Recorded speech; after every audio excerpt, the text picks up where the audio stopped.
ঠিক আছে, আসসালামু আলাইকুম। বাবার মতো তোমাদের সামনে আরও একটি ভিডিও নিয়ে চলে আসলাম। তো ভিডিওটি হতে যাচ্ছে যে তোমাদের ফেসবুক আইডি যদি অন্য কারোর ফোনে লগ ইন থাকে দেখা যাচ্ছে বন্ধুদের, তবে কীভাবে দেখবা?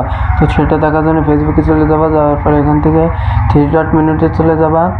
থ্রি ডট মেনুতে যাওয়ার পরে একটু নিচে স্ক্রল করে দেখতে পাচ্ছ সেটিংস অ্যান্ড প্রাইভেসি, তো এই অপশানে একটি চলে যাবা। যাওয়ার পরে এখান থেকে আবারও সেটিংসে চলে যাবা।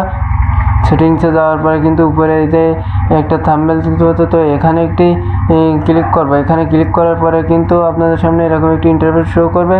তো এখান থেকে আপনারা যা করবেন যে সরাসরি চলে যাবেন পাসওয়ার্ড অ্যান্ড সিকিউরিটি। তো এখানে যাওয়ার পরে কিন্তু দেখাচ্ছে এরকম একটি ইন্টারফেস শো করবে। তো এখান থেকে হায়ার ইউর লগিং ইন, তো এই অপশানে একটি ক্লিক করবো। করার পরে এখান থেকে ফেসবুকটা সিলেক্ট করে দেবে 1 নম্বরে।